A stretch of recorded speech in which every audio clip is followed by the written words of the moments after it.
Va ora in onda Viaggiare sicuri e informati. Benvenuti a un nuovo appuntamento con Viaggiare sicuri e informati, questi pesi che affronteremo nell'edizione di oggi di venerdì 7 ottobre 2022.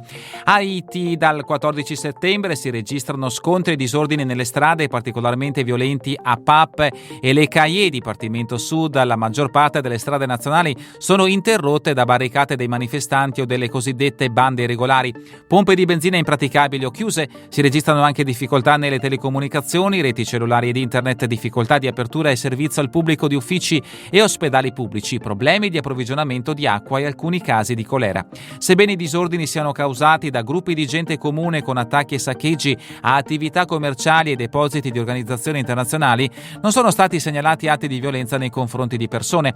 La situazione è per ora in stallo. Qualsiasi spostamento anche all'interno del paese può comportare un rischio di carattere sanitario o di sicurezza.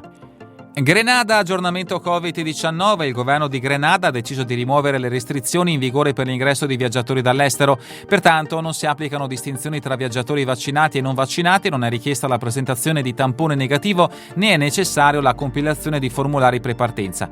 In ogni caso, in considerazione del rapido mutare della situazione e della possibile introduzione di nuove restrizioni, si consiglia, prima di mettersi in viaggio, di consultare il sito www.covid19.gov.gd.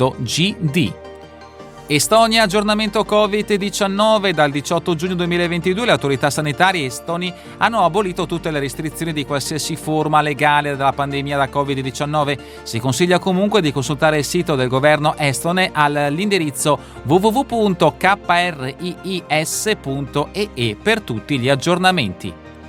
Thailandia, pur non vigendo un obbligo giuridico in tal senso, è fortemente raccomandata la stipula di una polizza assicurativa sanitaria per l'intero periodo di permanenza in Thailandia, sia per i connazionali residenti che per i turisti e coloro che si trovano temporaneamente in Thailandia senza essere residenti. Le strutture ospedaliere locali prevedono infatti per gli stranieri costi considerevoli anche per interventi semplici ed urgenze di breve durata.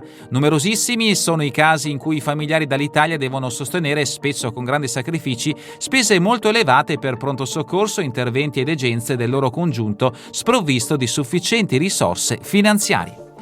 E con questo paese è davvero tutto per l'edizione di oggi di Viaggiare sicuri e informati. Vi ricordo che le notizie sono tratte dal sito viaggiaresicuri.it. A voi tutti un buon proseguimento di giornata, in compagnia come sempre di Radio ABM, la web radio dell'Associazione Bellunesi nel Mondo.